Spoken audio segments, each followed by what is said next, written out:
Mexico's presidential candidates face off in their first television debate. What are their competing visions amid an unrelenting drug war and an economy dependent on the struggling fortunes of its northern neighbor, the U.S.? You're watching Inside Story Americas from Washington.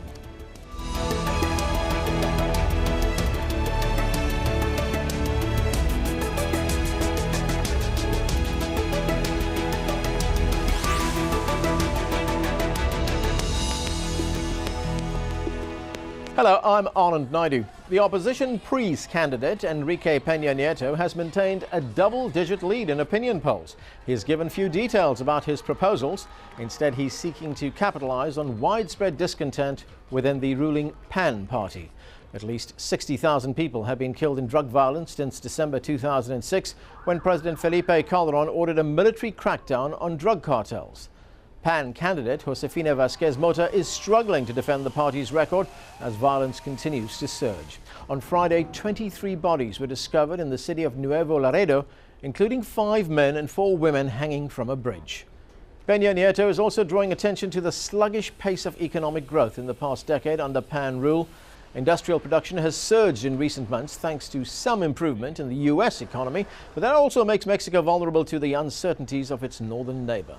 High poverty and widespread inequality are major concerns, along with corruption. Al Jazeera's Frank Contreras has more from Mexico City. Going into Sunday's debate, the man to beat, of course, was Enrique Pena Nieto. He's the young face of Mexico's oldest and most entrenched political organization, the Institutional Revolutionary Party. Now, numbers show on the polling figures that he was at least 20 or 25% ahead of his opponents going into Sunday's debate. Here's what some of Mexico's major daily newspapers are saying today on Monday about this. A lot of proposals were fired back and forth, but it really was attacks that won the day, says El Universal. On this major daily newspaper, again, the winner was attacks and not proposals. And this newspaper here, which circulates mostly among Mexico's working class readers, says a debate with no surprises. And so what we saw really was the group of opponents of Pena Nieto essentially using their time to attack that candidate and try to bring down his polling numbers. It appears they were not able to pull that off. And so Pena Nieto, going into the final stretch of Mexico's presidential election campaign, continues to be the man to beat. And of course, we have to point out that there are at least 20% of voters who are still undecided. Emilio Lozoya is the International Affairs Coordinator for PRI candidate Enrique Pena Nieto. He laid out for us some of the key elements of Pena Nieto's platform. We plan to carry out an energy reform, which is long overdue. We plan to open up the state monopoly to private investment. That doesn't mean privatization, but it is, for your audience, a reference could be Petrobras in Brazil or Ecopetrol in Colombia, where private companies come in and invest with the state monopolies in developing the oil resources for the country. The second one is we plan to change and significantly increase the financing for infrastructure and SMEs, small and medium-sized businesses. In Mexico and today, credit as a percentage of GDP is only 23%.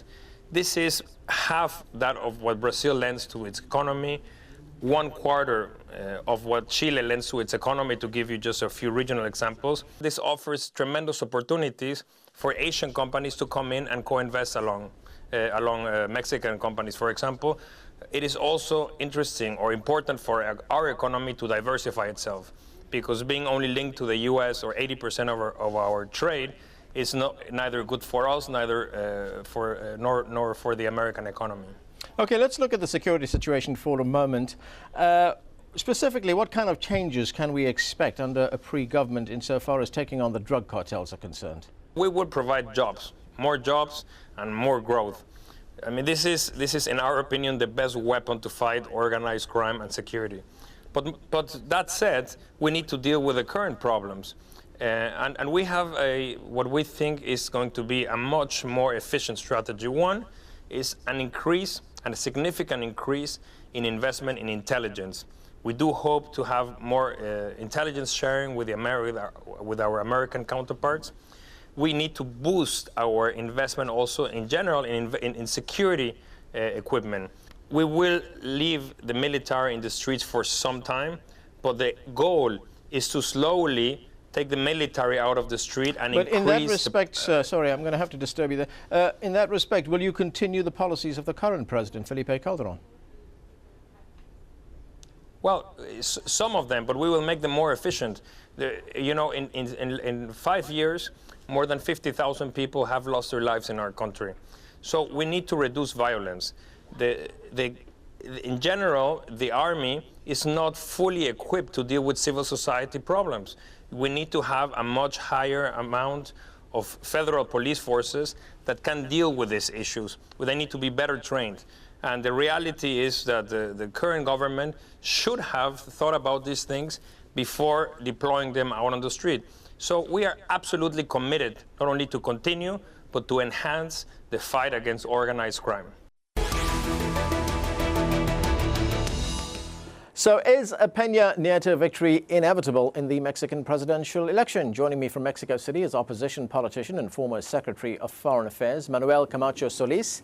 And here in the studio, we have Ray Walser, Senior Policy Analyst at the Heritage Foundation, and Eric Olson, who's Senior Associate at the Mexico Institute of the Woodrow Wilson Center. Gentlemen, thanks to all of you for joining us. I'm going to start off with Manuel Camacho Solis in Mexico City. Let me get your opinion on the debate that took place on Sunday. That was the first of two televised debates before the election on July 1st. Any surprises in that debate? No, I think it was not a final debate. But what I see is that the numbers are closing. From a 25-point advantage, I think that the next poll will be very close to 10, 12 points in a difference. And so this can still offer surprises. The problem with Pena Nieto is that he's offering a different economic development strategy, and the ideas that he is presenting are exactly the same as the Washington Consensus ideas of 20, 25 years ago.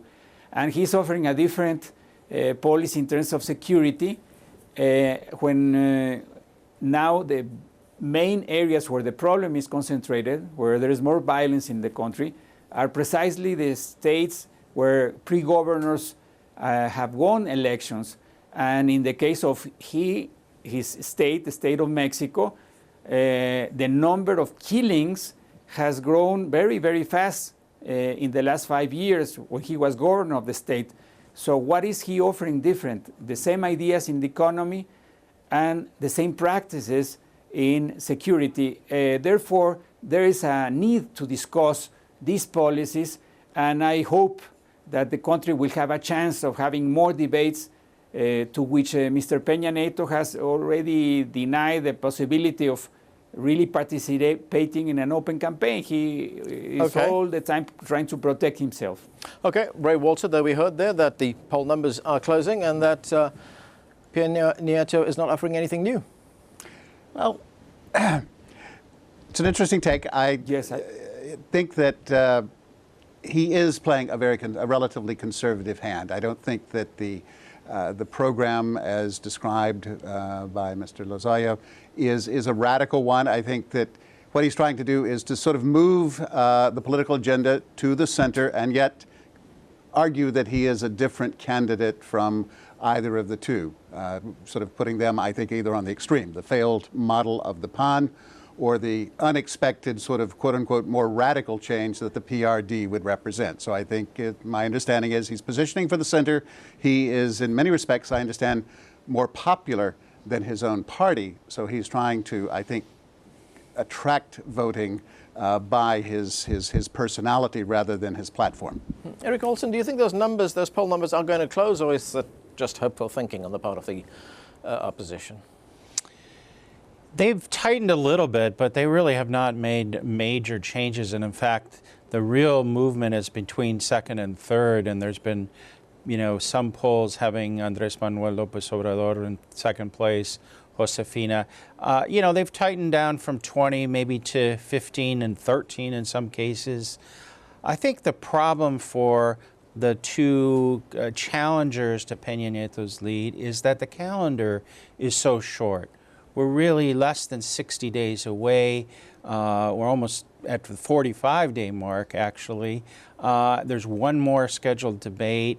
And Pena Nieto has done everything he can to Teflon coat his lead in the polls by minimizing the chances of mistakes. I think it's enormously challenging for the other two to really make inroads. The thought was that this debate on Sunday would be that opportunity, but it's pretty clear that nobody, threw a knockout punch, and that while all the candidates scored good points, Pena Nieto comes out still standing, still the leader, and I don't know that it's going to generate the kind of momentum that would upend the whole campaign. Right. One of the things that the other candidates did do against him, against Pena Nieto, was look at his record as governor of Mexico State, describing his administration as corrupt, as weak on crime. Is that valid criticism, Ray Walser?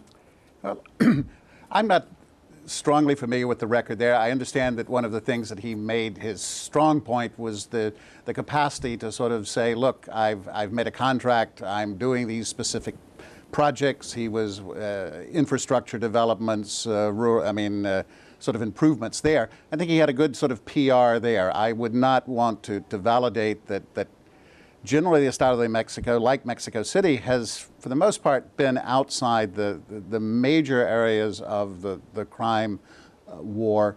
But the recent uptake, which Mr. Camacho Solis was talking about, I do not have the numbers on. Okay, well, let's take a look at some of the key positions of the three main candidates. PRI's Enrique Pena Nieto says he'll reform banking rules, boost domestic lending, and liberalize the labor market. He's pledged to create a new police force to combat drug violence.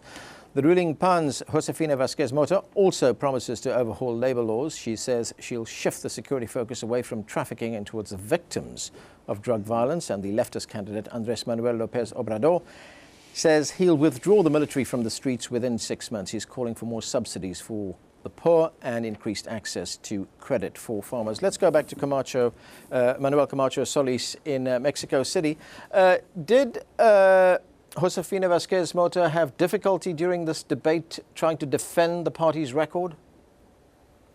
Well, yes, I think that it was very difficult for her to say that I'm different and at the same time maintaining the same policy in the area of security.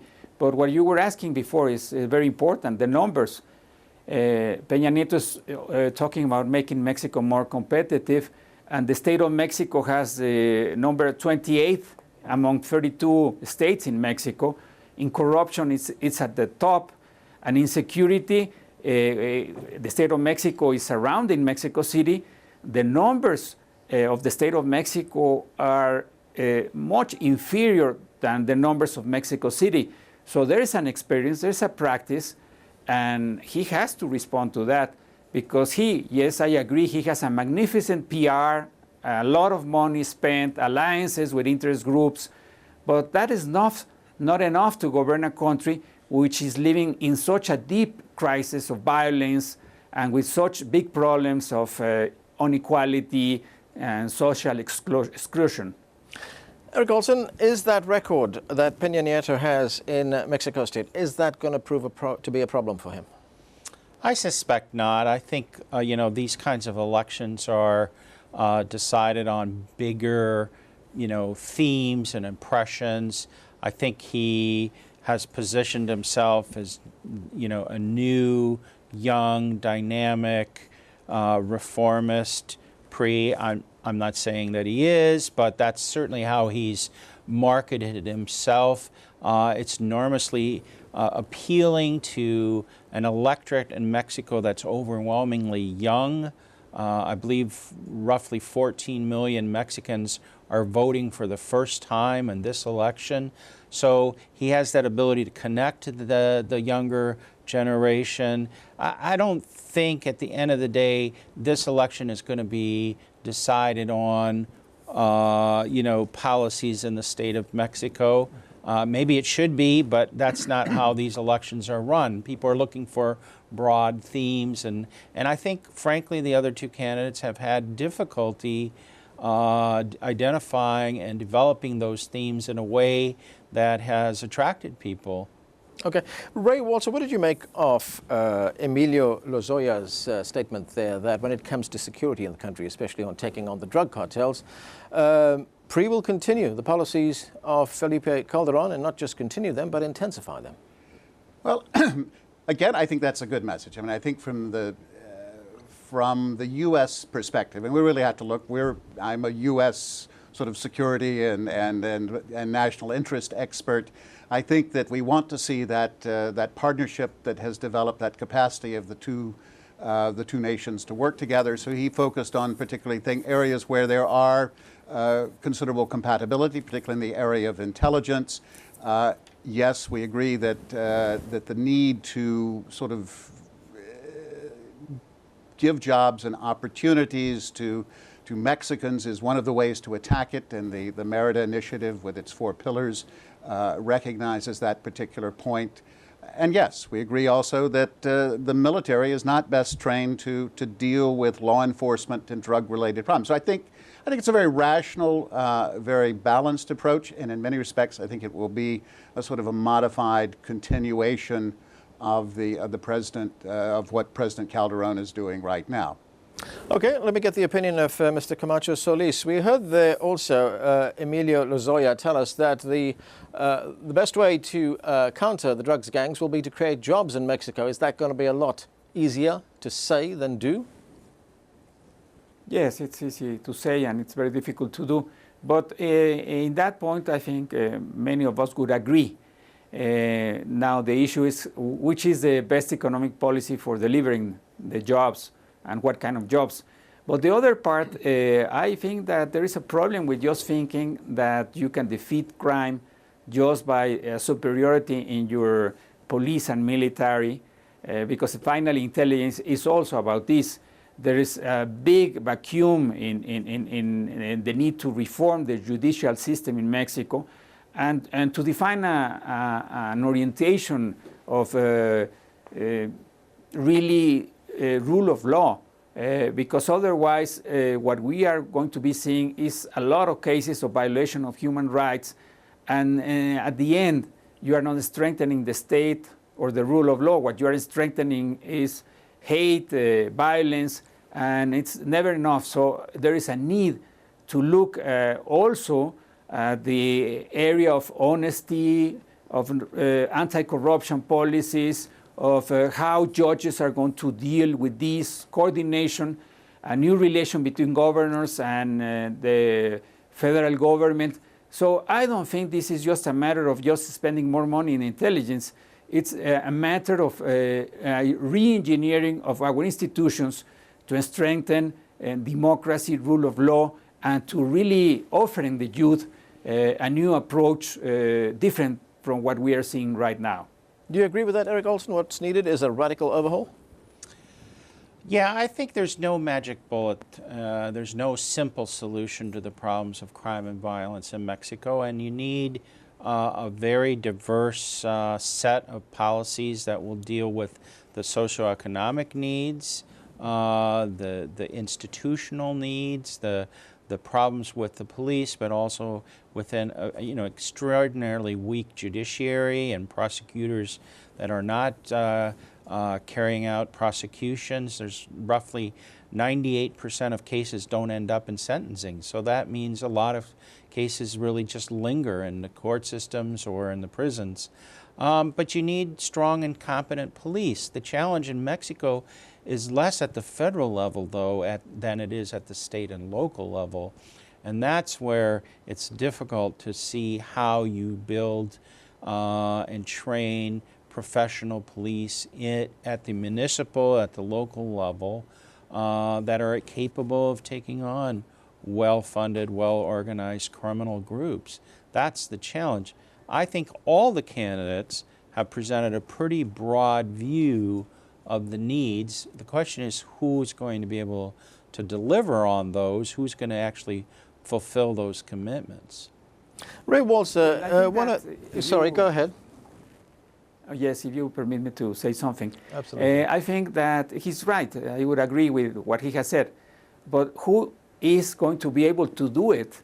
And I think the only man that can do it is he who has the autonomy, because he's not part of these alliances with interests that is precisely what is diminishing the strength, the authority, and the prestige of the state.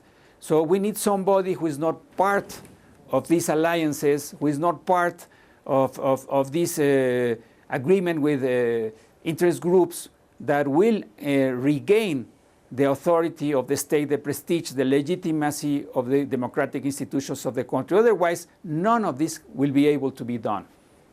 Okay, Ray Walser, one other issue, and that is Pena Nieto and his party, the PRI, have often been portrayed as the party that represents money, money, and money, and also the party that represents big media. Has he said or done anything to dispel that portrayal? Nothing major that I've seen, and I think that this is quickly. I mean, the PRI, I think, stands for a couple of things. It stands for the government that's out of power, that's had the experience, and I think that in part Pena Nieto is kind of like looking back at the old PRI, the good side of the old PRI, try to sort of revive the legacy of a PRI that grew Mexico, that was sort of at the cutting edge. But you're right, there are lots of vested interest, the problems of crony capitalism, all the various sort of oligopolies and duopolies, the restrictions. He talks about labor reform. Is he really going to be able to implement this?